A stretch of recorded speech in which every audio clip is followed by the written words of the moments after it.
Bienvenidos Universos. Universos es el espacio donde de la mano de Marta Carrillo y de los expertos te damos herramientas para que logres crear la vida que deseas. Carolina Donis llega a Universos para desenmascarar y ver quién está detrás de un líder. Nos explica la importancia de nuestras palabras y de creer en ellas. Hola, ¿qué tal amigos? Yo soy Marta Carrillo y bienvenidos a Universos, que es un espacio creado para compartir herramientas que nos conviertan en un mejor ser humano. Y el día de hoy está conmigo Carolina Donis. Ella es psicóloga, abogada, conferencista internacional. Tiene un libro que se llama Usa tu voz. Además, Forbes la reconoció entre las 100 mujeres más poderosas de Centroamérica en el año 2023. Así es que es un gusto tenerla aquí con nosotros. ¿Cómo estás, Carolina? Mucho gusto, Marta. Encantada de estar contigo, con tu audiencia y entrar a tu universo. Pues aquí estamos compartiendo universos, que eso es lo que más me gusta en la vida. Carolina, dime, este podcast empieza con una pregunta y es, ¿qué pasó en tu vida que te dedicas a lo que te dedicas? Bueno, eso se puede ir por muchos lados, pero te voy a contar. Yo soy guatemalteca, vivo en Dallas, Texas, pero como el buen café de Guatemala, yo siempre digo, me exportaron y estoy aquí en Estados Unidos. Y la verdad que mucho de mi historia tiene que ver con el liderazgo, porque pues tú sabes, creciendo en nuestros países latinoamericanos, hacerse los espacios fue algo que tuve que aprender a hacer.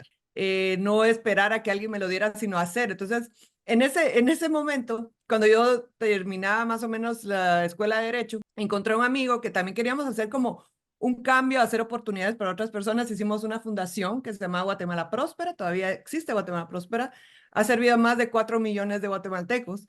Y realmente es una organización que nació por querer enseñar liderazgo a otras personas. Hay muchas partes de mi historia personal que me han servido para poder ayudar a otros. Yo siempre digo, si las cosas difíciles que nos pasan, si las lecciones de vida las podemos tornar en lecciones para ayudar a las otras personas, entonces es algo que vale la pena. Y a eso me he dedicado. Tengo 20 años de experiencia en todo lo que es liderazgo, tanto en Guatemala como en Latinoamérica, como en Estados Unidos. Así que eso es, y me encanta, me apasiona poder ver y levantar a otras personas. Tengo una pregunta, ¿el líder nace o se hace? Esa es la primera pregunta de liderazgo.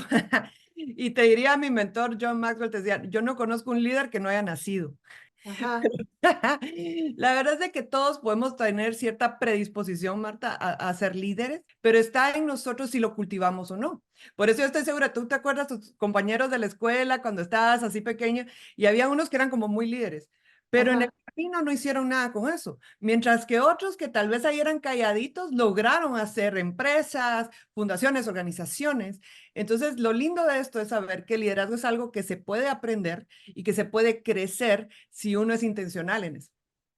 ¿Cómo podemos saber que sí tenemos esa semillita y qué agüita le echamos? Porque es muy fácil decir, bueno, yo quiero ser líder, pero cuando te enfrentas a la vida no es tan fácil, porque además hay obstáculos sociales, más allá de los personales, pero si habláramos ahorita nada más del ser humano, ¿cómo podemos conectar con esa semilla? Porque yo digo que no hay nadie que no quiera ser líder, no todos queremos destacar en lo que hagamos, porque eso trae muchos beneficios para nosotros. ¿Cómo le hacemos? Mira, para empezar, yo creo que ahí sí es mi parte abogada, a mí me gusta regresar a las definiciones y qué entendemos por liderazgo, porque para mí, yo al principio estaba buscando como que una definición muy académica y al final lo que nos enseñan es que liderazgo es influencia, nada más y nada menos. Y cuando entendemos que todos tenemos ya una cuota de liderazgo, porque así sea, o sea, por ejemplo, la organización Maxwell hizo un estudio donde si tú solo vas a trabajar, regresas, tienes tu familia, o sea, no es una persona que esté buscando para destacarte en nada, vas a lograr influenciar entre 3,000 a 10,000 personas. Eso es sin redes sociales. Entonces, cuando tú entiendes eso, tú entiendes que tú ya tienes una cuota de liderazgo que puedes dar y que puede crecer si tú decides que crezca, porque ahí está la intencionalidad, es si yo quiero ser mejor líder, quiero ser mejor persona, entender que estamos liderando todos los días, porque hay gente que te está viendo. Hay gente que mira a Marta haciendo un podcast y que la sigue. Hay gente que mira a una mamá que cómo trata a sus hijos. Ah, así tengo que tratar a mis hijos. O un doctor, cómo trata a su staff en el hospital. El liderazgo es algo totalmente visual porque aprendemos a ser líderes de ver líderes haciendo su trabajo. O sea que uno tiene que ponerse como un role model O sea, como encontrar a esa persona. Hay una frase que a ver si me sale porque tiene muchas, sí, es medio complicada en su estructura, porque dice, ¿qué hace aquel que hace lo que yo quiero hacer? ¿No? Ujú, Entonces, sería por ahí, o sea, a lo mejor también necesitamos como de repente darnos cuenta de esta influencia que tenemos, pero vemos a alguien que tiene mayor influencia que nosotros, ujú. recorrer su camino, ver lo que está haciendo, ¿eso sirve? Sí, primero creo que yo creo que cada uno va forjando un camino diferente y cada uno de nosotros tenemos esa decisión que tomar. ¿Qué tipo de líder quieres ser? O sea, hay líderes políticos, hay líderes deportivos, o sea, y cuando entendemos qué es lo que nosotros queremos ser, empezar a buscar esos ejemplos, esos mentores, esas personas. Puede ser que no lo encuentre todo en una persona. Yo te voy a decir, a mí creciendo, yo tuve muy buenos líderes hombres, pero no tenía esa mujer que yo quería ver. Y eso es parte de mi reto, convertirme en eso para otras personas. Porque a veces es difícil como que encontrar todo en una persona que tuviera la integridad, que fuera una persona de confianza. Para mí significa mucho los valores, la alineación de los valores de la persona. Entonces, pero sí es por ahí. O sea, cuando yo empiezo a definir qué es lo que yo quiero, yo puedo lograr ser ese líder y encaminarme hacia ese paso. O sea, el primer paso sería darte cuenta que tú ya eres un líder porque vas a tener influencia sobre uno, dos o 20 personas de inicio, ¿no? Vas a Conforme, tener mucho más que eso, pero sí. conforme va creciendo esta influencia que tienes hacia a lo mejor 100 o miles o así, porque como dices, a lo mejor una vida que no, o una persona que hoy no tiene redes sociales tiene menor influencia que una que tiene redes sociales hoy también, porque llegas a gente que ni siquiera tienes una idea de quién puede ser. Conforme vas creciendo en esta influencia, también es importante definir cuáles son tus características y hacia dónde quieres ir. A veces es muy complicado definir eso porque te pueden gustar muchas cosas. O Ujú. sea, puedes pensar, yo en mi caso, por ejemplo, yo soy escritora, pero soy conductora, pero me encanta el mundo espiritual, pero me encanta todo este tipo de contenido de ayuda. O Sí. sea, ¿cómo lo haces hoy en día en donde se nos permite más no tener una personalidad tan definida? Yo creo que la clave es una de mis cosas favoritas y algo que yo trato de ejercer siempre es la curiosidad. Porque tú, Marta, por ejemplo, eres una persona curiosa de la vida. Y por eso es de que lo que logras aprender lo plasmas en tus novelas, en tus libros. Cuando nosotros cultivamos, porque se cultiva esa curiosidad aquí. ¿Por qué pasa eso? Mucho de mi historia personal es que yo quería ayudar personas, por eso estoy hecho, pero después es por qué la gente hace lo que hace. Y entonces estudié psicología. Y entonces siempre ha sido como mi curiosidad de entender el por qué la gente hace las cosas.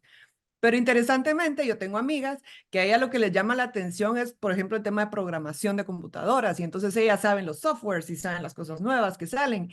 Y es lindo ver cómo cuando nosotros entendemos que todos tenemos un propósito de vida, que todo, o sea, todos traemos algo. La gente dice, no, es que yo siento que yo no traigo algo. Todos de paquete traemos algo. O sea, una inclinación hacia las artes, hacia la música, hacia las matemáticas, hacia el deporte y empezar a cultivar y entender que en eso podemos ir buscando el propósito. Ahí creo que está la clave para que empezamos a ser ese líder que nosotros queremos llegar a ser. ¿Cuál sería el propósito de vida? Porque suena muy bonito. Y hay gente que le llama omisión o propósito. O sea, ¿cómo saber? Porque sí suena, cuando dicen, ¿cuál es tu propósito en la vida? Dices, y entonces uno no sabe qué contestar exactamente. Me encanta tu pregunta, te voy a decir por qué, porque esa fue la razón que escribí un libro, mi libro salió hace un mes, se llama Usa tu voz, porque yo no tengo hijos, pero tengo sobrinas y la sobrina, tía, es que, ¿cómo es que toda la gente me dice que tengo un propósito? ¿Por dónde lo busco? ¿Por dónde empiezo? Y me encantó porque lo que hice fue diseñar un viaje donde ellas iban a buscar ese propósito por medio de un libro. Entonces ahí hablamos de los obstáculos que vienen en el caminito de eso. Pero para regresar a tu pregunta, para mí es fácil. Propósito es lo que tienes para dar a otros. Propósito es lo que tienes para dar a otros. Ahora, realización, o sea, ya tu realización como persona, es cuando aprovechas ese propósito para servir a los demás. Ok. Entonces, cuando yo empiezo a tener, ok, si mi propósito es, ¿qué tengo yo para servir a los demás? Entonces la pregunta es, ¿qué dones tengo? ¿Qué talentos tengo? ¿Qué inclinaciones? O sea, a mí desde pequeña me gustaba dar conferencias, yo ponía así todos mis peluchitos a escucharme y les hacía cuadernos para que tomaran nota. O sea, traemos como que un mapa adentro que a veces si escuchamos mucho lo que la gente quiere de nosotros, se nos olvida conectar con lo que realmente somos y lo que estamos diseñados para hacer. Y en ese auténtico yo encontramos ese propósito para el que fuimos llamados. ¿Cómo empezar a usar y escuchar nuestra voz? Porque antes de usarla tengo que escucharla. Y hay veces que ni siquiera sé dónde está mi propia voz. ¿Cómo voltear a uno? Porque yo creo que esa es, como dices, la base del líder, ¿no? Entonces, Sí. tener tu propia voz y poner al servicio de los demás y causar una influencia según voy siguiendo lo que nos estás explicando. Pero la primera, la semilla básica sería mi voz. ¿Cómo descubro mi propia voz y la distingo del de al lado? Hoy además en día que con las redes sociales tú ves 1000 voces que de repente ya no sabes ni a quién. Y hay unas que dices no y otras que dices sí, pero es muy confuso ya en este momento tener tantos líderes. Sí, yo creo que primero es identificar, o sea, por ejemplo, mi libro se llama Usa tu voz porque cada uno tenemos una huella muy específica de nuestra voz, así como nuestra huella digital, que es la combinación de esos dones que te digo, pero también de nuestras historias personales, de las cosas difíciles que hemos pasado, de las pruebas que hemos superado. Y creo que el primer paso en eso es realmente, Marta, creérnosla. Yo viajando por Latinoamérica, Estados Unidos, dando conferencias, incluso en África, la gente le cuesta creérsela, creer que yo soy digno, yo soy merecedor de poder ser este líder, de poder ayudar a otros. ¿Qué me creo yo?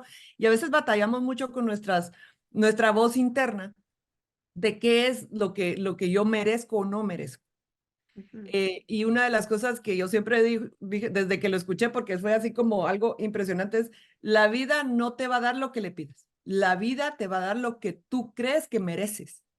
Y eso se lo oí decir a Oprah Winfrey en un programa. Yo dije, "Ah, no, lo máximo". Porque es cierto, porque a veces queremos que, yo me quiero sentar aquí y quiero que la vida me dé todas estas cosas y las cosas no funcionan así. Primero, tengo que trabajar, tengo que creerme que soy merecedor de aquella cosa que quiero. Para entonces, esa es una historia que sería una conferencia solo eso, pero para que nuestro cerebro tenga para dónde marchar, nosotros le tenemos que decir, ok, yo me merezco ser una autora de libro, yo me merezco poder hacer esto. ¿Por qué? Porque trabajo duro, porque me esfuerzo, sí, pero también porque sé que intrínsecamente tengo un valor para dar a otros. Y a veces se nos olvida ese valor. Sí. Tendemos a minimizarlo, quizá a lo mejor en esta parte donde no debes de ser soberbio o el orgullo, a veces hasta desde las sutilezas hay otras causas, pero esa podría ser también una. O las principales, las primeras críticas que tú recibes cuando quieres destacar y alguien te dice, no, no, no, espérame, eso no va por ahí. O sea, ¿cómo luchar contra eso? ¿Cómo luchar contra el ambiente externo para poder tener esta fortaleza interna? Es precisamente eso que estás diciendo, se trabaja. No es algo que te va a aparecer de un día para otro. A veces quisiera pensar, ay, yo quisiera ser como esa persona que entra al cuarto con tanta confianza en sí mismo. O sea, eso se trabaja. Y a veces la gente tiene como imágenes distorsionadas. Tenemos de qué significa, por ejemplo, una mujer con confianza.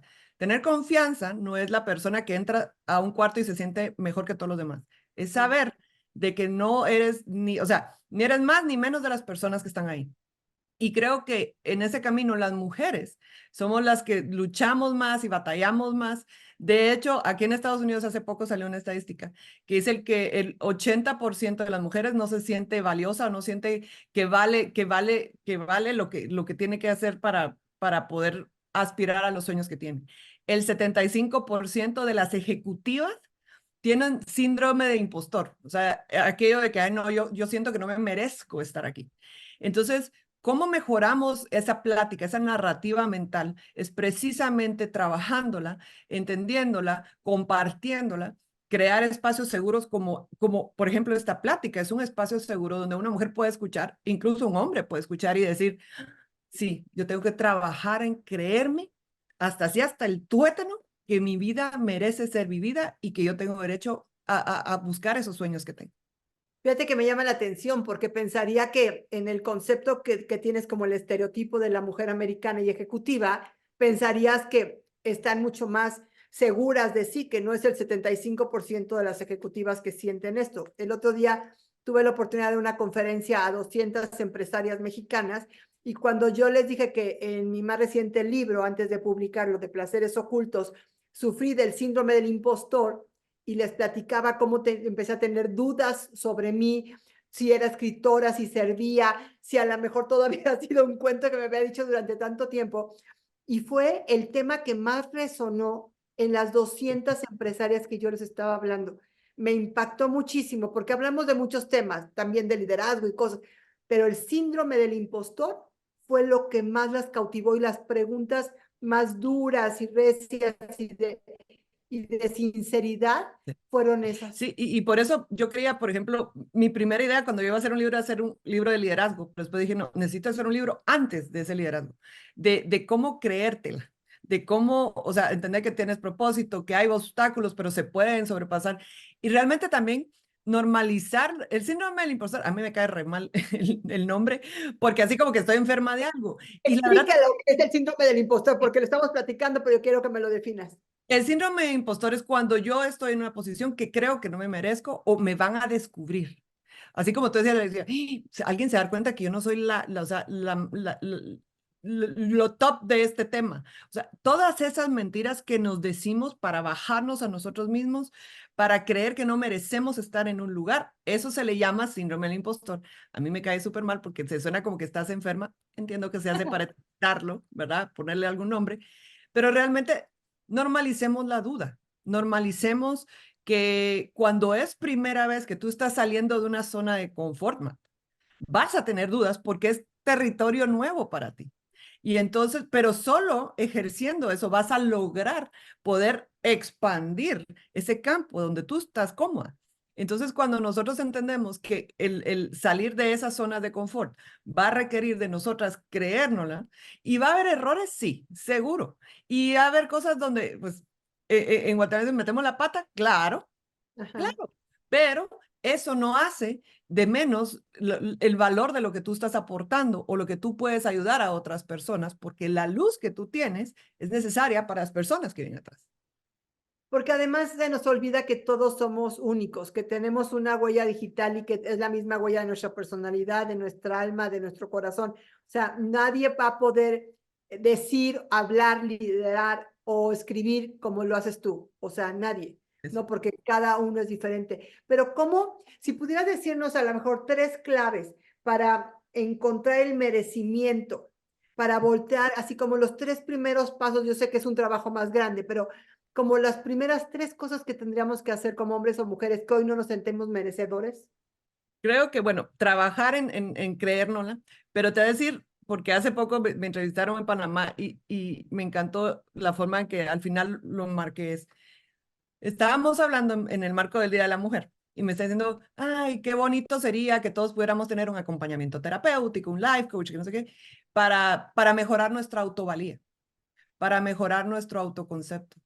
Y entonces, pero no todos podemos. Le digo, no, no todos podemos, sería lo ideal, obviamente, pero hay una sola cosa que yo podría empezar a hacer que me mejoraría de hoy para mañana mi valor como persona. Y entonces se quedaron como muy interesados y les digo, es cumplir las promesas que me hago a mí mismo. ¿Qué significa esto? Cuando tú dices, mañana voy a levantarme, voy a ir a salir a caminar media hora, o mañana voy a ir al gimnasio, o pues el café con pan, me voy a comer uno, no 3. O sea, ¿me entiendes? Esas son cosas pequeñas, pero cuando logramos hacer esas cosas pequeñas, estamos honrando lo que somos como persona. Y entonces nuestro valor en nuestro cerebro empieza a subir.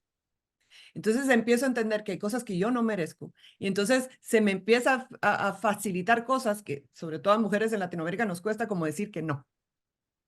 Decir con mucho cariño, no, yo no estoy interesada en esto, no, yo no puedo ir a este evento, porque nos sentimos fatal, pero es porque ese condicionamiento social que nos dice que lo que todo el mundo quiere es más importante que lo que yo quiero. Y hay un balance realmente en todo eso.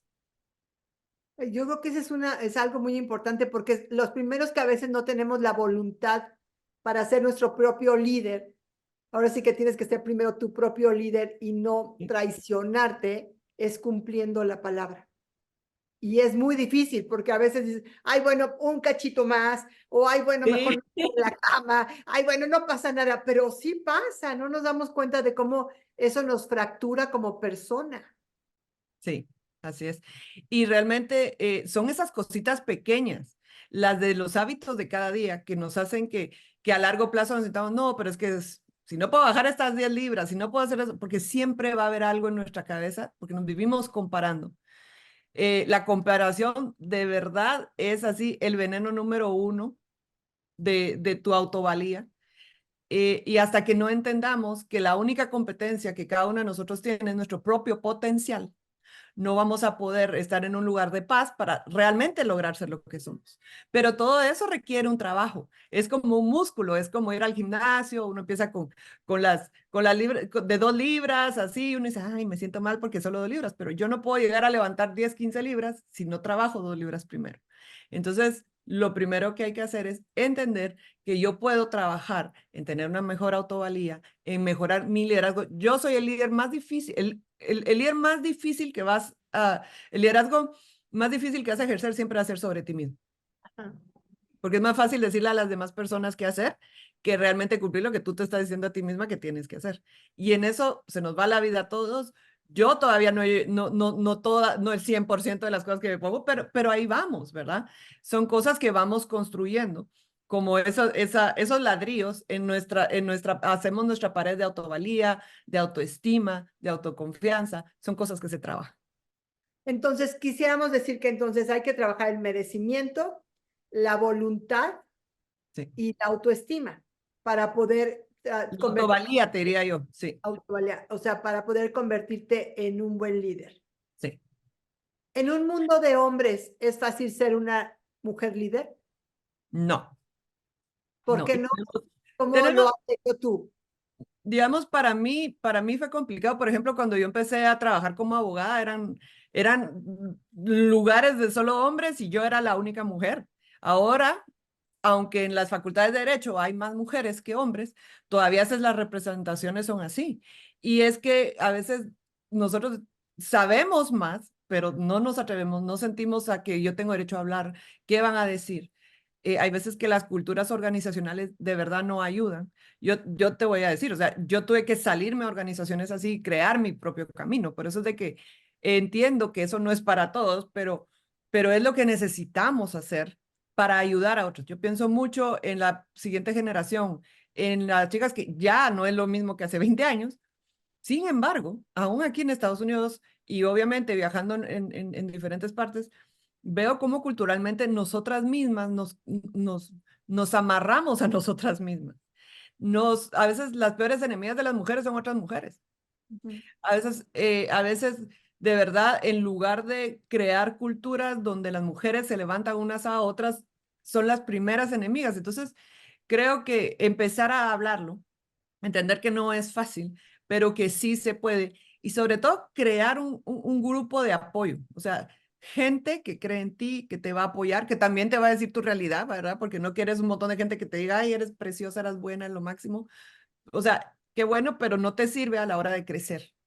Tener esa comunidad de apoyo para regresar y decir, no, pues esto me pasó y esta persona me hizo eso. O sea, a mí me ha pasado, yo era la fundadora de la organización y iba a lugares, sobre todo, por ejemplo, en lugares de militares y cosas así, pensaban que era la secretaria o pensaban que era la traductora y a veces ni me dan de comer. ¿Una hora? ¿A una hora? ¿O eso fue al principio de tu Eso fue carrera? al principio, eso fue al principio. Porque las cosas Eh, han ido cambiando, ¿no? Creo que las mujeres cada vez ocupamos mejores puestos de trabajo, somos más destacadas y yo creo que más que hablar de hombres y mujeres, tendríamos que hablar, como tú dices, de capacidades Así es. y de líderes que son más allá de si eres hombre o mujer o cuál es tu género. Sí, no, te voy a decir porque, o sea, sí, lo que tú estás diciendo es totalmente cierto, pero sí culturalmente las mujeres nos ha costado más. Ah, no, sí nos ha Sí, costado más. hay mucho, o sea, cuando yo voy digamos, no solo a las ciudades, sino sobre todo como a los pueblos en nuestra Centroamérica, en Latinoamérica, y oigo, o sea, la cultura es como hace 20 años en las ciudades. Entonces todavía queda mucho por hacer. Todavía queda mucho por creérnosla. La pregunta número uno en cualquier conferencia de liderazgo de mujeres que yo doy es, mire, fíjese que me acaban de nombrar la supervisora de tal cosa. ¿Cómo le hago para que mi equipo se crea que yo soy líder? Y le digo, si Wow. tú no te la crees, no se la van a creer ellos. Entonces tienes que agarrar esas riendas de ese departamento o el proyecto que tienes y saber que tú vas a tener con firmeza que ser ese líder que ellos necesitan. Y como tú decías, el paso más importante es tú ser tu propio líder para poder serlo en el mundo. O sea, mientras tú no te pongas con los pies bien plantados, si tú no crees en ti, nadie va a creer en ti. O sea, es un trabajo primero de líder que se va construyendo día a día hasta tener una fortaleza. Eso sería lo ideal. Lo que yo miro mucho, sobre todo en corporaciones, es que de repente a una mujer que es muy buena en algo, de repente la ponen de gerente. Y entonces como que no ha tenido tiempo de trabajar sus inseguridades, a veces vienen de, pues, como todos los psicólogos te dirían, de cuando eras pequeña, qué te pasó, cómo era la gente que está alrededor tuya. Se puede ir trabajando en paralelo, pero la idea es ir trabajando en la narrativa que nos estamos diciendo para que esa narrativa nos ayude a empoderarnos en lugar de restarnos valor. ¿Cómo quitamos esas creencias limitantes? El primer paso es entender que están ahí. Yo no puedo quitar algo si no entiendo que, o sea, tienes que verlo. Yo siempre digo, dense el regalo de la pausa. Y el regalo de la pausa es, antes de reaccionar a algo, pausa. ¿Por qué voy a reaccionar a esta persona? ¿Tengo que reaccionar a esta persona? Porque hay gente en nuestro entorno que muchas veces eso es lo que está esperando de nosotros, solo causar reacciones para sacar lo peor de nosotros. Y eso es en el trabajo como también una relación de pareja, como en cualquier ámbito. Entonces, el regalo de la pausa, yo siempre digo, es parar y decir, ¿por qué voy a reaccionar? ¿Cómo escojo reaccionar? Hay gente que nos va a hacer daño, hay gente, a veces es una promoción que no nos la dan, a veces es una amiga que te falló, a veces una relación de pareja que no funcionó. Trabajar qué es lo que tú te estás diciendo, controlar esa narrativa en tu mente, porque muchas veces ni siquiera tiene que ver con nosotros. Sí, es tuyo. Y nosotros, si no hemos trabajado en esas inseguridades, pensamos, no, es que de plano yo no soy suficiente. En lugar de pensar, no, pues es que lo que pasa es de que necesitaban para este perfil tal y tal, qué sé yo, programa o cosa que tenía que saber que no lo sé, puedo aprovechar para aprender. No todas las, o sea, para mí las oportunidades que no se nos dan son buenas preguntas que hacernos a nosotros mismos. Y al final, la calidad de nuestra vida depende de la calidad de preguntas que nos hacemos de lo que nos pasa. Si tú quieres aprender de las cosas difíciles que te pasan, entonces hay que ver la calidad de preguntas que te estás haciendo. Porque muchas veces, ay, ¿por qué a mí? Bueno, Sí, ¿por qué no? sí, la autorreflexión. O sea, la autorreflexión te lleva a encontrar el aprendizaje de todo aquello que te fue dado y no dado. Y por qué fue dado o no dado y a dónde te conduce eso. ¿Sí? Y también entender que hay a veces el destino, el universo, como tú le quieras decir, tiene otros planes para ti. ¿Cuántas veces, o sea, a ver, si Dios nos hubiera dado el primer chico que te gustaba, te lo hubiera dado Dios de novio, de esposo, no sé qué, ya lo hubieras cambiado tal vez, porque realmente, Creo que sí. No. no, pero es que uno en ese tiempo, o sea, si eres chico, y a veces actuaba así con cosas, como que si supiéramos todo, nunca sabemos toda la información que lleva algo que está pasando. Entonces, dar ese lugar, dejar esa puerta abierta a que el universo te sorprenda, porque a veces te sorprende con cosas espectaculares que ni te pudiste imaginar. Entonces, eso es como un acto de fe, de saber que si esa oportunidad no se dio, es ok, tal vez es porque es mi oportunidad de ir a abrir mi propia empresa o de aprender eso que tanto tiempo he dejado y no lo he hecho, o de cuidarme de cierta otra manera. Abrazar esas cosas en lugar de como cosas negativas, obviamente procesarlas, ¿verdad? Pero de ahí entender que pueden venir muchas cosas mejores si nosotros podemos aprender a entender que el universo va a darte mejores cosas. Hay que buscar las bendiciones en todo, yo creo también. Así, así es. Paulina, por último, yo quisiera preguntarte si hoy pudieras darle algo a la humanidad, una varita mágica estuviera en tu mano y dijeras, ¡pum! Esto es para ustedes, ¿qué les regalarías? Me encanta la pregunta porque, bueno, habría muchas cosas, pero creo que la primera sería gratitud, ejercicio de la gratitud. Entonces, ¿por qué? Porque creo que, por ejemplo, en mi caso, la gratitud y la fe han jugado un rol muy importante en hacerme una persona resiliente. Okay. Y cuando hablo de gratitud, no hablo solo de, ay, sí, hoy, no. doy gracias cuando las cosas van bien y como yo creo, no. Yo doy gracias, he dado gracias en medio de accidentes, de enfermedades, de procesos difíciles, de un divorcio, de un cáncer de mamá. Buscar dar gracias, porque no hay forma. A mí me encanta estudiar todo lo que es el tema de la felicidad y todo eso. No hay forma de ser feliz si no eres agradecido. Sí. Porque apreciar lo que tenemos ahorita como personas es lo que te va a llevar a fortalecerte. Y entonces, eso no quiere decir no tener ambición. Yo tengo muchas ambiciones, yo quiero hacer muchas otras cosas, pero hoy estoy agradecida por el café de la mañana, por mi perrito que saqué a caminar en la mañana y que era un día espectacular de primavera aquí en Dallas. Esos momentos de gratitud son los que nos hacen personas felices. Las personas piensan que la felicidad es un destino a donde vamos a llegar o que es el camino. Realmente la felicidad es la dirección que tú le das a tu vida cada día. Y creo que todos nos merecemos esa vida feliz.